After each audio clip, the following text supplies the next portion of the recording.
Virgo, welcome to your weekly reading with me, Cindy. I'm being silly and sassy because it's Halloween day while I'm recording it. So don't mind me, just being silly. Hi guys, welcome to your weekly reading with me, Cindy. High Priestess week, guys. So there's definitely room for a little bit of silliness as we go into the darkness. I'm gonna do something different too. I've never done it. Well, I practiced on my computer. I'm gonna edit. I'm going to do the shuffling. I'm going to speed it up. You're going to watch me shuffle. So you still see me shuffle on camera. There'll be no sound because I have to edit that out or I sound like a little chipmunk. And, but that could be funny too. I'm going to get it all out quick and then just get into the reading. And then let me know what you think. What did you think of it? Was it funny? Did you like it that way? That you still kind of got to see me shuffle? But you didn't have to sit there for 5 minutes and watch me do it? So let me know. So, High Priestess reading. We're using oracle cards. Going to find out what your potency is, your strength, what your kryptonite is, your weakness, what your nemesis is, which actually makes you stronger, and then what your next assignment is in life. Yeah. And then there is an extended at the end of this reading. The link is at the top of the description. In the extended, I'm going to look into what from your past is still pulling on you, what from your future is trying to push you forward, how this push and pull is affecting you, and then advice to allow all things to flow freely. So before I shuffle in my chipmunk speed, because it's High Priestess week, and today, the day I record this, is Halloween. It is the blue moon. And we're turning the clocks back. So it's like a lot going on.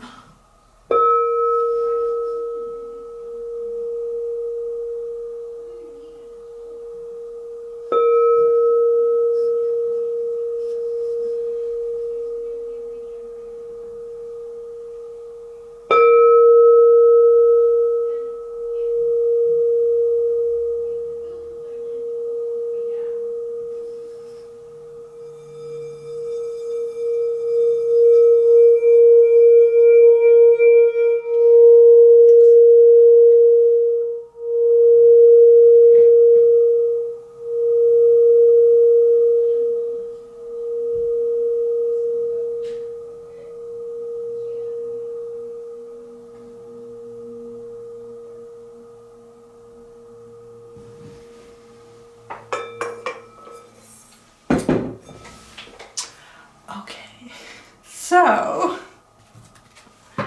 I'm going to shuffle now, and you're going to watch me like really fast. Alright? Okay, here we go.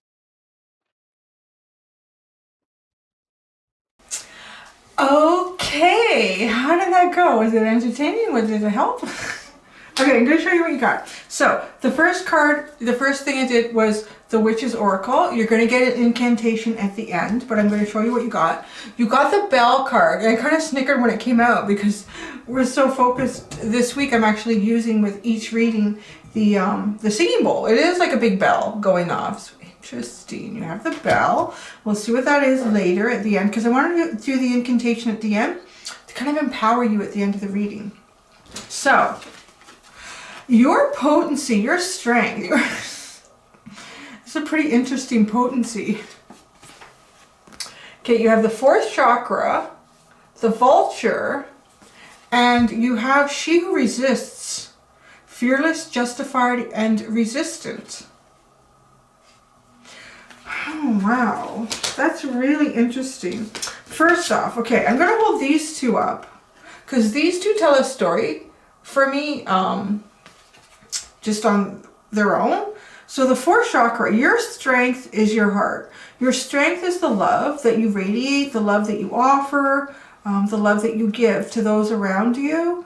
Also, I do want to say there's quite a strong element of self-love coming through with this card, particularly when this came out. I really felt it when that card came out. My nose is really itchy with your reading. Oh, it's crazy. So particularly when that card came out, because I feel like there's probably maybe something about you that feels fresh and new to others, like a spring day, like young love. It's kind of exciting.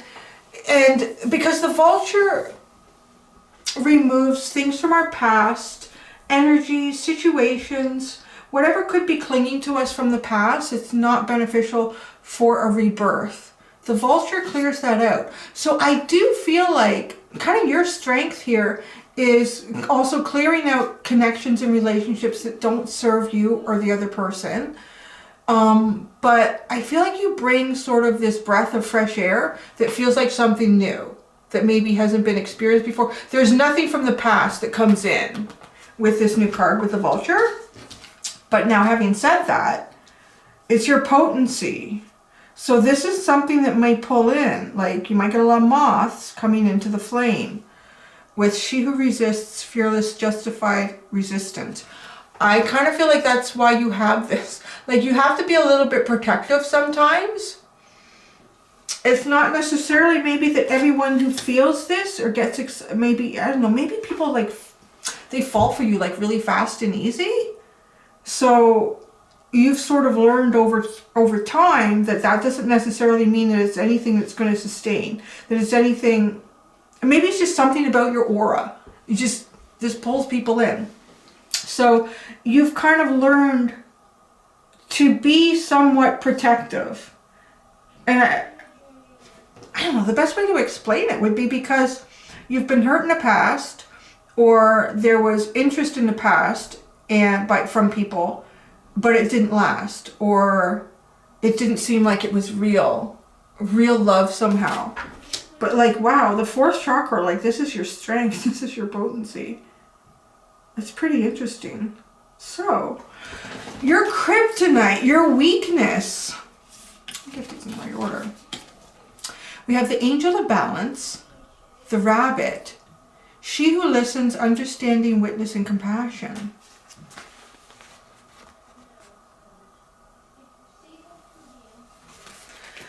Your kryptonite, your weakness is interesting.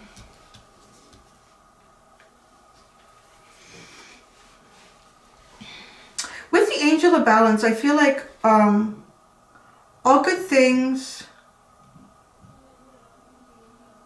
I'm being reminded of a song. What is the lyric? Every door that closes was a door that once opened, or something like that. So like this balance between things that end and things that start. Looking how your kryptonite with this angel of balance, because I get like the pyramids, this is ancient energy. So I'm just hearing like doors that close were doors that were once opened. So your weakness here is cycles that end and close. And perhaps having some sort of clinging resistance to things that have ended because they were a beginning at one time. They were a beginning at one time. And with the rabbit, I feel like there's kind of this hopeful energy, but it's really, the rabbit is kind of shy and nervous. And it comes back to this. It kind of comes back to this where, I've been hurt before, so I'm going to be really cautious with the rabbit. And she who listens, I feel like this is a weakness that perhaps this is an indication of maybe something to strengthen for yourself, because this person is perhaps too compassionate, too gentle with those that maybe don't deserve it. I hope that didn't come out the right way. I hope that didn't come out the right way. That was interesting. I hope that didn't come out the right way. So it was really meant to come out. I don't know. Because the message that I'm trying to convey to you is that when there's maybe a sense of vulnerability when a door closes, when something has ended for you, particularly if it has something to do with your emotions and your feelings, you're cautious. But I do want to say you may be an easy target for someone who knows how to play the right card with you. Being really understanding and compassionate. But at times, some of these people may not be genuine. I'm just feeling. But some of these people may not be genuine. They may not genuinely care. Or they may just be, I don't know, like, whatever this is that you have, it's some sort of magnet, elixir. That's your weakness, is the balance in those endings and beginnings. There's a vulnerable point there. Sometimes I feel like you're giving more of yourself than to others than you may give to or spending more time helping others than even helping yourself. It kind of feels like you're probably the person in your family or in your group that is always making sure someone else is okay, when you do need to spend the time to make sure you're okay. So your nemesis, this is something that, you know, you would face in life, probably repeated situations, repeat patterns. I do want to say it gets easier with these as you go through life, because it is building your strength.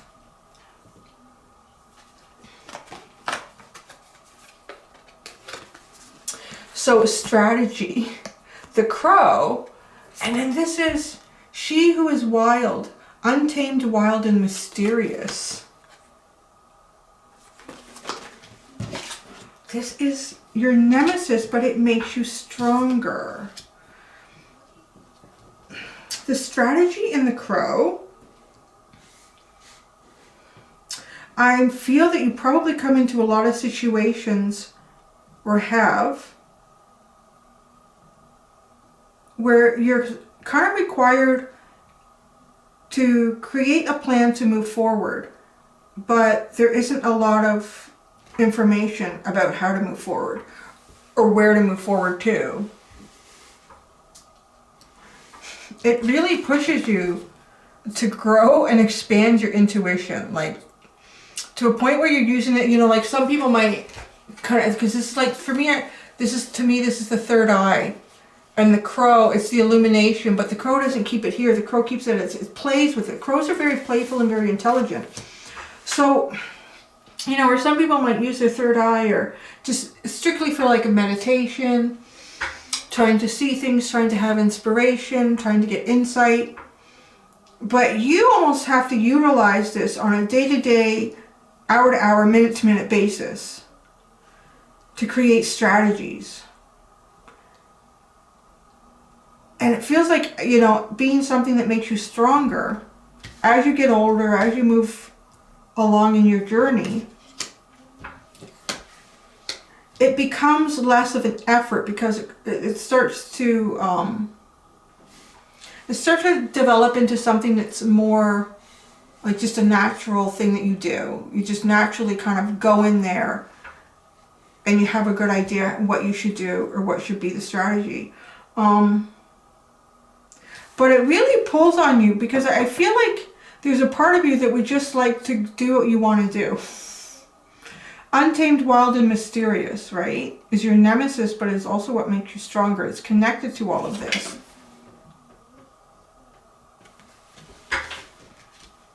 But that maybe doesn't always work out. It's like taking the leap of faith, right? It's like the Fool card a little bit. Like, let's just see what happens here today. I have a good feeling about this, or whatever. It just seems like the direction that you feel you need to go. Sometimes that works and sometimes it doesn't.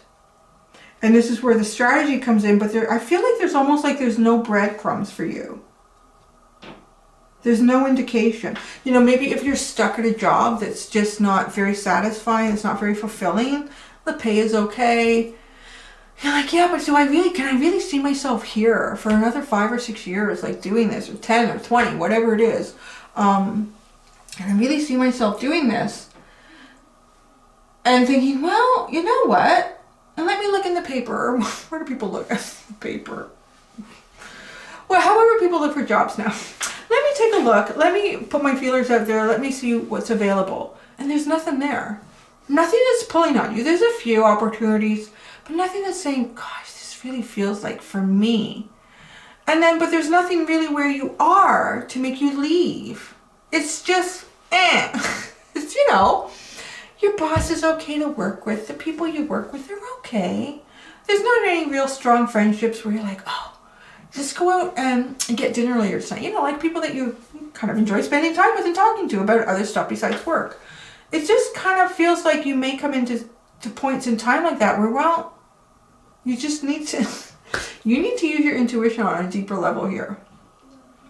So it does make you stronger. It's going to make your intuition a lot stronger. It's going to make your ability to recognize when a leap of faith is very likely to pay off and it's not. Now, I need to drink your next assignment. Interesting. You have the hostilities card, the shark, and then what is this? She who begins, launch, actualize, and potential. Wow, that's quite the next assignment, like next path here. Okay, this is what I feel like. I feel like this is playing a bit on your nemesis, the strategy and the crow and all.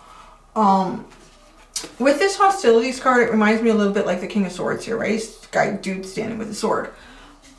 Really trying to understand the truth, trying to get to the truth, really know the truth here and know it in a deep way. Now the shark, it's kind of funny it comes out here.